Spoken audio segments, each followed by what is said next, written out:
देवकी का विवाह हुआ, विधिपूर्वक कन्यादान किया गया, खूब दायज दिया गया, कन्या को विदा किया, रथ तैयार हुआ, रथ पर वसुदेव और देवकी दुल्हा और दुल्हन विराजमान हुए।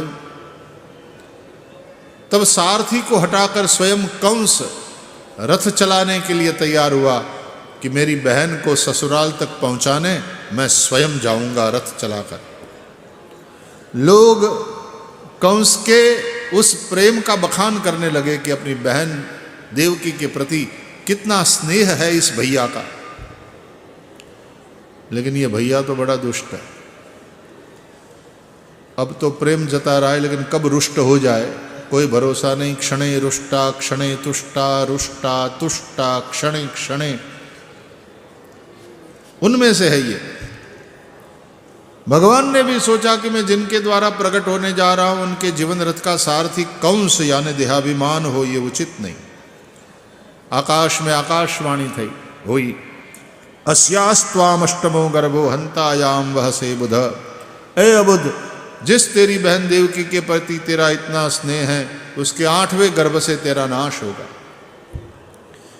जब कंस ने यह सुना, रथ को रोका, सोचा देवकी जीवित रहेगी तो देवकी के 8वें गर्भ से मेरा नाश होगा, अतः मैं देवकी को ही खत्म किए देता हूं। खड्ग निकाला, जिस बहन देवकी के प्रति अभी इतना स्नेह जता रहा था, अपनी उसी बहन देवकी को मारने के लिए तैयार हो गया। वसुदेव जी ने रोका। पति है ना वसुदेव, अब पाति इति पति ही, जो रक्षा करे उसका नाम है पति। कमाता है, सबका पेट भरता है इसलिए भरता, और रक्षा करता है इसलिए पति। कंस ये क्या कर रहे हो?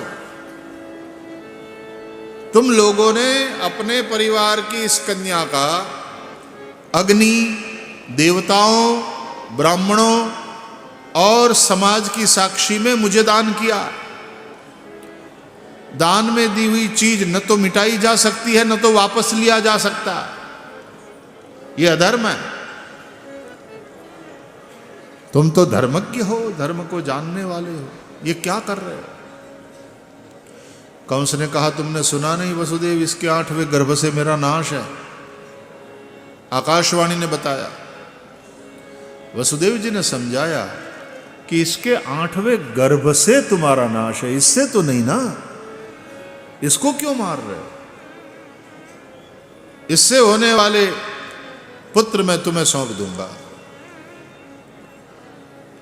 कंस ने थोड़ा विचार किया और वसुदेव जी का चरित्र ऐसा है कि उसके वाक्य में कंस जैसों को भी भरोसा करना पड़ता है, ऐसा उदात्त चरित्र है। खड्ग म्यान किया। देवकी के 6 पुत्र हुए,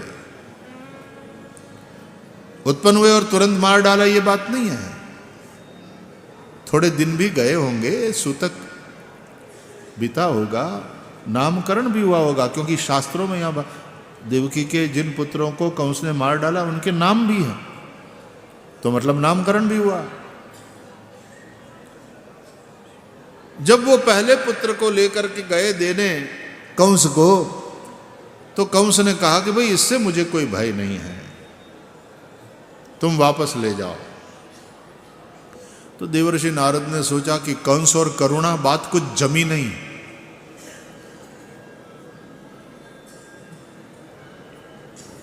सूरज कितना ठंडा है, आइसक्रीम कितनी गर्म है, ऐसा बोलते हैं क्या?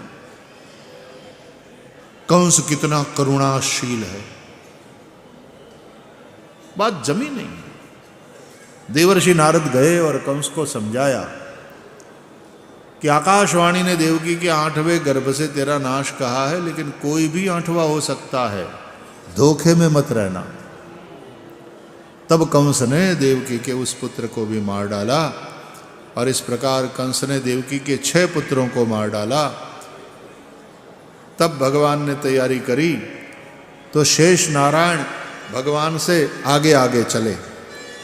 कहाँ जा रहे हो? बोले प्रभु जहाँ आप पधार रहे हो। तो बोले पीछे पीछे आओ। तो शेष जी बोले पीछे पीछे चलने की गलती रामावतार में कर चुके हैं। आप हो गए बड़े भैया और हम हो गए छोटे भैया लक्ष्मण।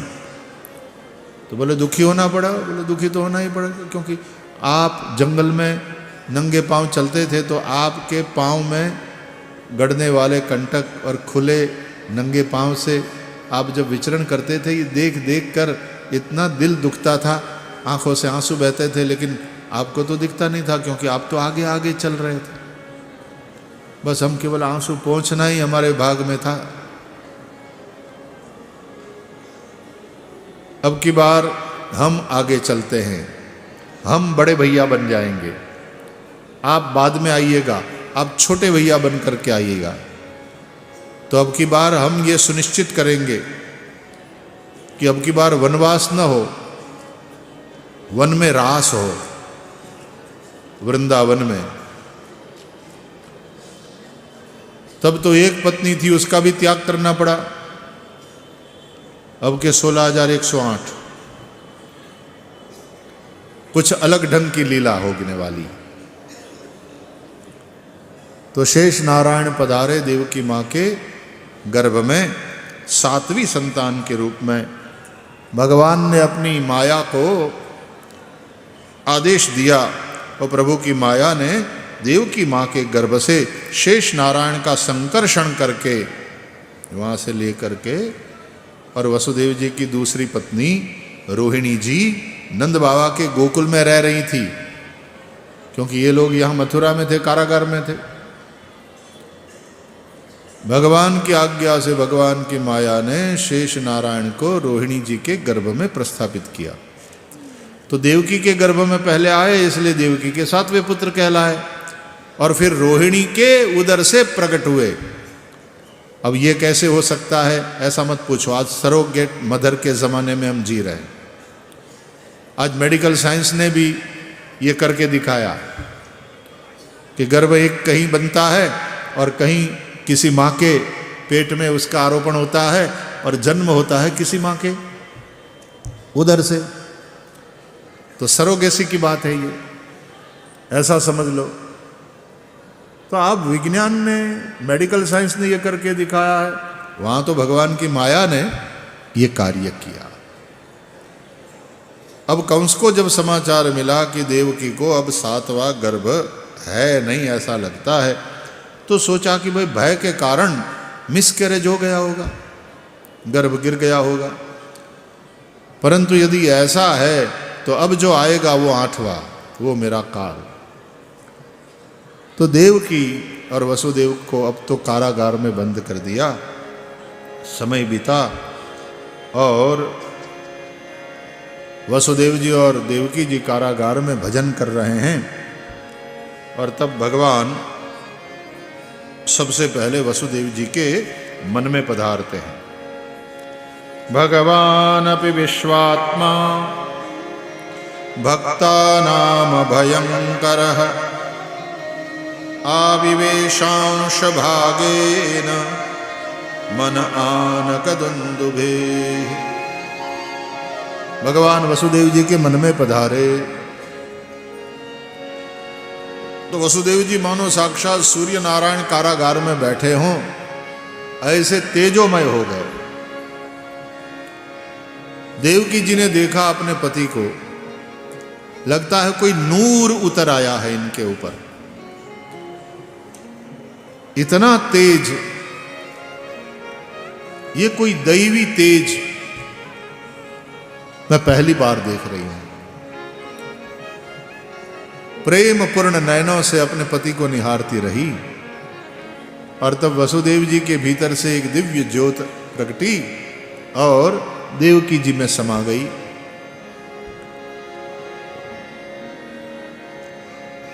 भगवान देवकी जी के गर्भ में पधारे। सा देवकी सर्वजगन्निवास निवास भूतानितरान्नरेजे भोजेन्द्र गेहेग्निशिखे वरुद्धा सरस्वती ज्ञान खले यथा सती। ब्रह्मादि देवता आए, गर्भ में पधारे हुए भगवान की स्तुति करने लगे। देखो, भगवान का प्रागट्य पुरुष और स्त्री के शुक्र रज के मिलन से नहीं होता है। हृदय ही भक्त का गर्भगृह है। भगवान चिदानंदमय है, भगवान का दिव्य शरीर है, लीला शरीर भगवान धारण कर रहे हैं। जब पधारे देवकी में, देवकी है देवमयी बुद्धि, वसुदेव जी है विशुद्ध सत्व यानी मन। ब्रह्मादि देवताओं ने स्तुति करी भगवान की। सत्यव्रतम सत्यपरम त्रिसत्यम सत्यस्य योनिम निहितम च सत्ये सत्यस्य सत्यमृत सत्यनेत्रम सत्यात्मकं त्वां शरणं प्रपन्नाः। देवगण स्तुति करके गए। अथ सर्वगुणोपेतः कालः परमशोभनः यर्ह्येवाजन जन्मर्क्षं शान्तर्क्षग्रहतारकम्। योग लग्न ग्रहवार तिथि सब अनुकूल हुआ। गुजरात महाराष्ट्र उस तरफ श्रावण कृष्ण अष्टमी बोलते हैं और यहां इस तरफ भादौ कृष्ण अष्टमी।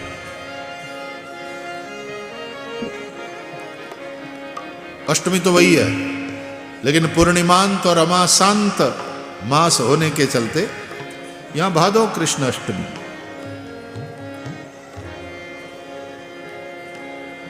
भगवान ने सोचा, हम देवकी मां से प्रकट होने जा रहे हैं, रोहिणी मां बुरा मान गई तो?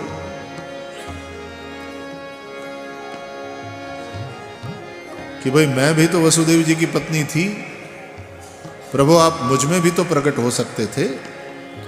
और फिर वहां देवकी जी से प्रकट होकर अंत में तो मथुरा से चलकर गोकुल जहां मैं हूं वहीं आना पड़ा, तो सीधे ही मेरे पास आ जाते।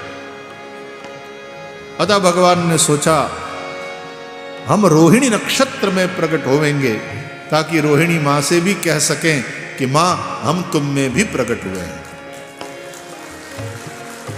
चंद्रवंश में भगवान प्रकट हुए हैं। चंद्रमा की 27 पत्नियों में रोहिणी पर चंद्रमा का विशेष प्रेम है।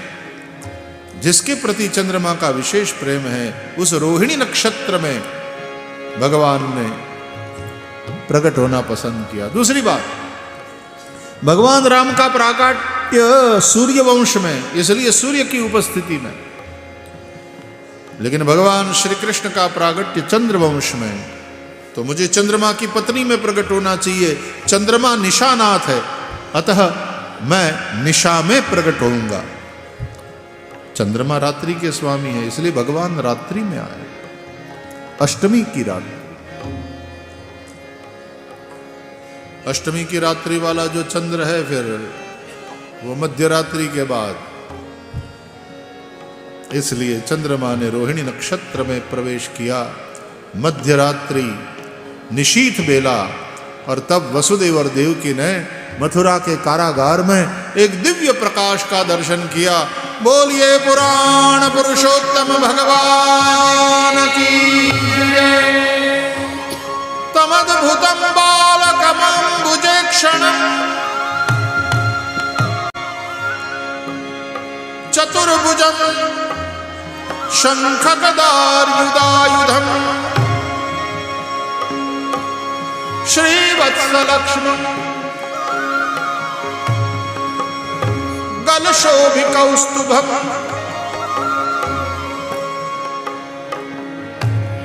पीताम्बरं सान्द्रपयोधसौभगम्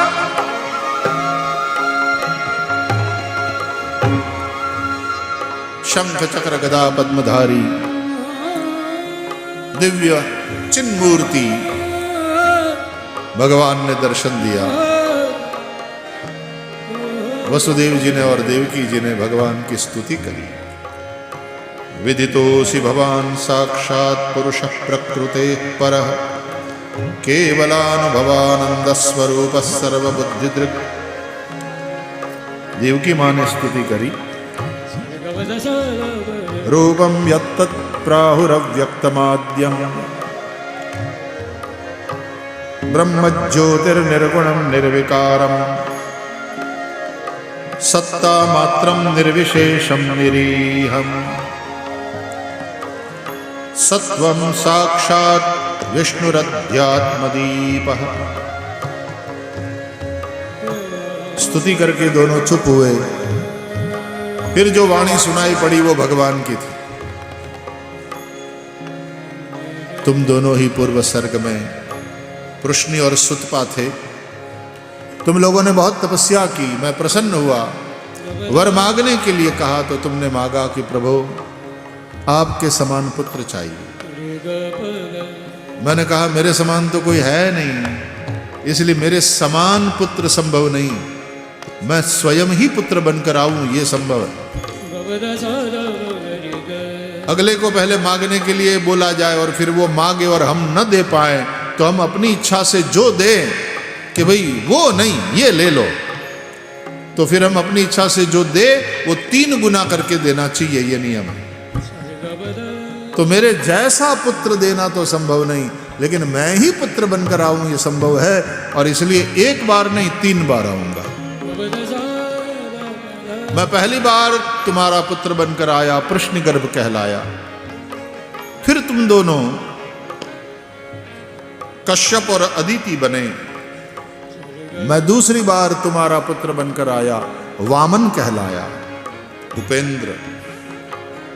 ये तीसरी बार तुम दोनों वसुदेव और देवकी के रूप में प्रकट हुए हो, और मैं ये तीसरी बार तुम्हारे पुत्र के रूप में आया। सुनकर देवकी जी प्रसन्न तो बहुत हुई, लेकिन बोली नाथ कह तो ये रहे हो कि पुत्र बनकर आया हूं, लेकिन ये रूप तो पिता का बनाया है, जगत पिता का। ये शंख चक्र गदा पद्मधारी चतुर्भुज भगवान। हमारे बच्चे 2 हाथ वाले होते हैं, 4 हाथ वाले नहीं। और हमारे बच्चे आपकी तरह हाथ में खिलौने लेकर पैदा नहीं होते। खिलौना तो हम देंगी। आए हैं यदि यहां पुत्र बनकर के, तो फिर कायदे से आइए ना, यहां के नियम के अनुसार। भगवान मुस्कुराए, हाथ से शंख चक्र गदा पद्म गायब,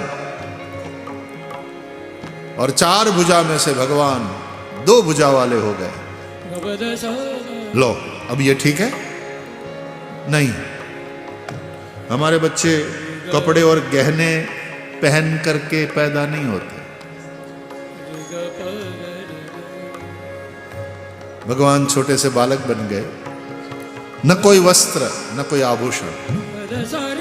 भगवान का वस्त्र माया का प्रतीक, और ये आभूषण गुण, यानी ये निर्गुण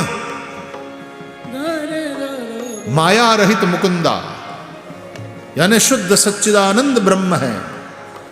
उस रूप में छोटे बालक बनकर मां के समक्ष मुस्कुराते हुए बोले अब ठीक है। मां भगवान को, ईश्वर को मानव बनना सिखा रही है कि कैसे इंसान बना जाता है। बोले बिल्कुल ठीक नहीं है। बोले अब क्या खामी है?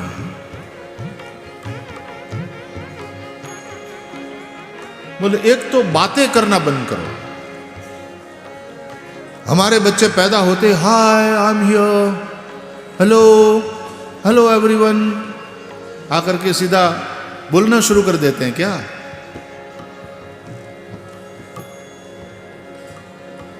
भगवान चुप हो गए, लेकिन मुस्कुरा रहे हैं। बोले मुस्कुरा क्यों रहे हो? हमारे बच्चे जब पैदा होते हैं तो रोते हैं। रोइए रोइए, सुनि बचन सुजाना, रोदन ठाना, होई बालक सुर भुआ। बोलिए बोलिए बाल कृष्ण भगवान की।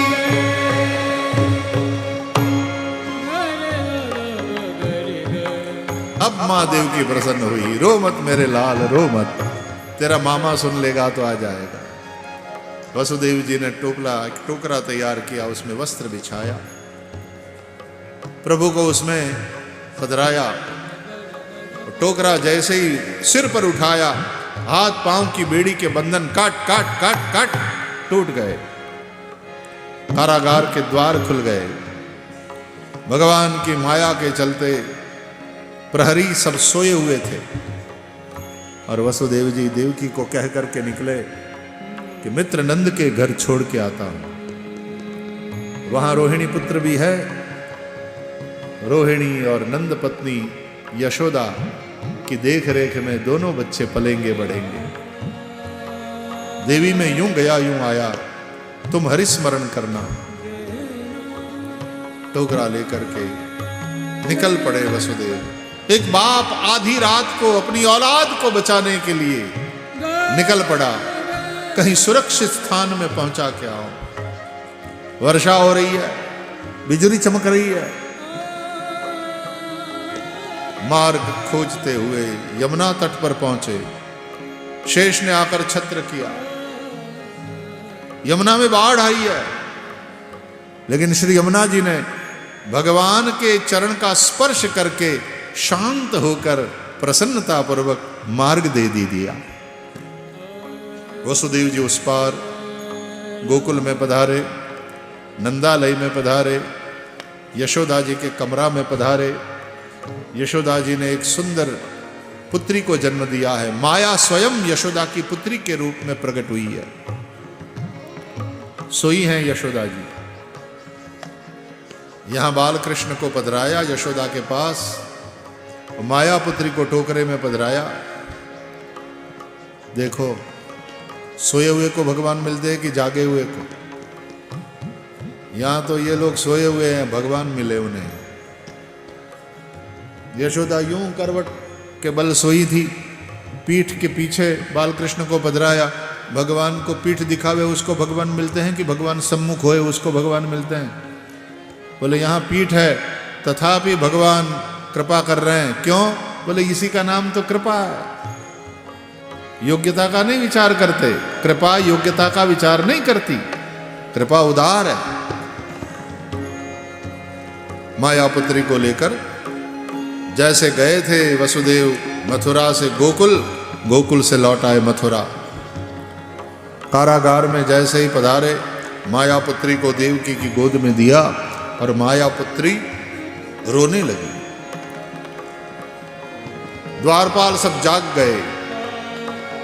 शिशुरुदन की आवाज सुनी, राजा कंस को पुकारा। कंस दौड़ करके आया। वसुदेव देवकी कहाँ है? मेरा वो काल 8वां दे दो मुझे। देवकी ने कहा भैया ये तो पुत्री है, अबला है, ये तुम्हारा क्या बिगाड़ेगी? तुमने मेरे सभी संतान को मार डाला, अब इस एक पुत्री को तो जिंदा छोड़ दो। सुनकर कंस को आश्चर्य हुआ कि जिससे मेरी मृत्यु है वो स्त्री, अबला, पुत्री, लेकिन मुझे तो 8वें संतान से काम है। उस माया पुत्री को पग से पकड़कर खींच लिया देवकी से, घुमाया, दे मारा पत्थर की दीवार पर, टकराई नहीं, अंतर्धान हो गई। कंस कुछ समझता कि क्या हुआ, कहां गई, और आकाश में अष्टभुजा के रूप में प्रकट होकर अट्टहास करती हुई बोली, दुष्ट तू मुझे क्या मारेगा, तेरी मौत सुरक्षित स्थान में पहुंच गई। कंस परेशान हुआ, उसको होने दो, अपने चलते हैं गोकुल। बाबा नंद के गोकुल में भोर भई। नंद बाबा रोज की भांति ब्राह्म मुहूर्त में जागे, सीधे ही गौशाला में पहुंचे गायों की सेवा में। वर्षा अब थोड़ी थम चुकी है, यमुना शांत हो चुकी है, धरती ने हरियाली, चारों तरफ हरी हरी साड़ी पहन लिया है। आज उसका प्रियतम आ गया है। एरी सखी मंगल गाओ रे, एरी सखी मंगल। बैठिए, अभी बैठिए, केवल यजमान आवे।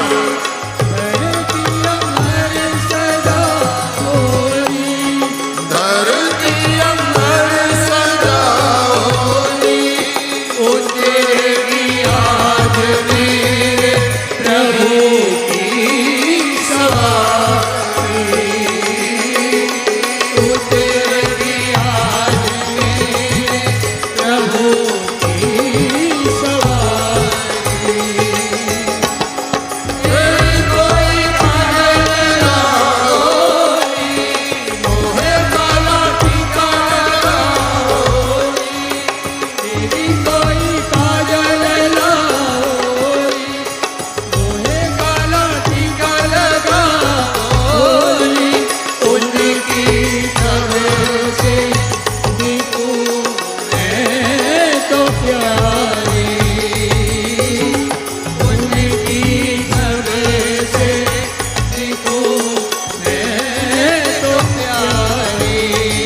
चलो पहले मैया को जगाएं। भगवान ने रुदन शुरू किया। माँ यशोदा जागी, देखा सावरे सलोने शिशु को, आनंद से भर गई, गोदी में भर लिया बाल कृष्ण प्रभु को। नंद बाबा की बहन, नाम था सुनंदा, भाभी को बच्चा होने वाला है, घर का कामकाज उसमें हाथ बटाने पिहर में आकर रह रही हैं। उसने सुन लिया शिशु रुदन, कान चमके, लगता है वो शुभ घड़ी आ चुकी है। दौड़ करके आई, यशोदा जी के कमरे में देखा, यशोदा जी की गोद में सुंदर सावरा सलोना शिशु है। भाभी ये क्या? बोले देख सुनंदा, कृपा की ठाकुर ने लालो भैया है। देख करके सुन करके उछल पड़ी सुनंदा, अभी जाकर भैया को सुनाती हूँ। भागी वहां से दौड़ती हुई गौशाला में, नंद बाबा के पास जाकर चिल्लाई, भैया, अरे ओ भैया, बधाई हो, आपके लालो भयो है। सुनते ही नंद के आनंद भयो, कन्हैया लाल के, नंद के आनंद भयो, कन्हैया लाल के, नंद के आनंद भयो, कन्हैया लाल के, यशोदा को लालो भयो, कन्हैया लाल के, यशोदा को लालो भयो, कन्हैया लाल के,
नगरी रे सारी नगरी रे आया बीरज का बाका संभाल तेरी गगरी रे मच गया शोर सारी नगरी में सारी नगरी में आया बीरज का बाका संभाल तेरी गगरी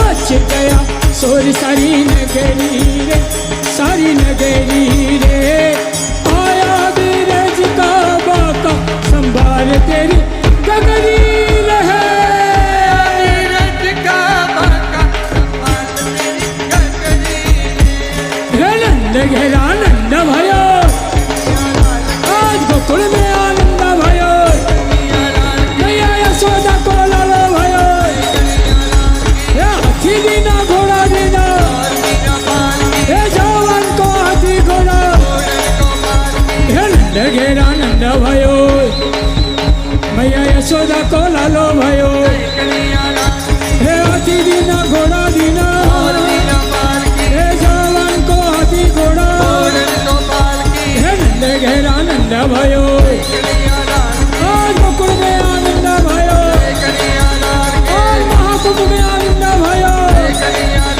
आज महाकुंभ में आनंद भयो हे नंद घेरा नंद भयो आज गोकुल में आनंद भयो हे हाथी दीना घोड़ा दीना हे जवान को हाथी घोड़ा हे नंद घेरा नंद भयो आज गोकुल में आनंद भयो हे महाकुंभ में आनंद भयो हे महाकुंभ में आनंद भयो हे नंद घेरा नंद भयो आज गोकुल में आनंद भयो हे हाथी दीना घोड़ा दीना हे जवान को हाथी घोड़ा हे नंद घेरा नंद भयो आला रे आला जरा मन के संभाल ब्रिज बाला आला रे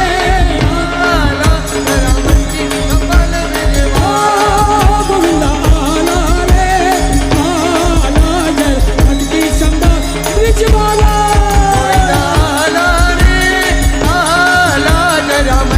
कपाल ब्रिज बाला बच गया शोर सारी नगरी रे सारी नगरी रे आया बीरज का बाका संभाल तेरी गगरी रे मच गया शोर सारी नगरी में सारी नगरी में आया बीरज का बाका संभाल तेरी बच गया शोर सारी नगरी रे सारी नगरी रे आया बीरज का बाका संभाल तेरी गगरी रे मच गया शोर सारी नगरी में सारी नगरी में आया बीरज का बाका संभाल तेरी गगरी हे नंद घेरा नंद भयो कन्हैया लाल की आज गोकुल में आनंद भयो कन्हैया लाल की हे हाथी दीना घोड़ा दीना दीना पाल की हे जवान को हाथी घोड़ा गोपाल की हे नंद घेरा नंद भयो कन्हैया लाल की आज गोकुल में आनंद भयो कन्हैया लाल की हे हाथी दीना घोड़ा दीना दीना पाल की हे नंद घेरा नंद भयो कन्हैया लाल की आज गोकुल में आनंद भयो कन्हैया लाल नंद घेरा नंद भयो हे हो बोल श्री बालकृष्ण लाल की जय श्री कृष्ण प्रागट्योत्सव की आप सभी को बधाई हो जय हो बधाई हो जय हो पूज्य महामंडलेश्वर की बधाई हो जय हो सभी साधु संतों की मंडली बधाई हो जय हो दोनों यजमान परिवार आपको भी बहुत बहुत बधाई हो जय हो प्रयागराज तीर्थ आपको बधाई हो बधाई हो त्रिवेणी आपको बधाई हो बधाई हो बोल श्री द्वारिकाधीश की जय श्री गोवर्धन नाथ की जय श्री गिरिराज धरण की जय श्री बालकृष्ण लाल की जय सद्गुरु भगवान की जय ओ नमः पार्वती पतये हर हर महादेव हर। जय जय श्री राधे, श्री राधे जय जय श्री राधे, जय जय श्री राधे। श्री वृंदावन बिहारी लाल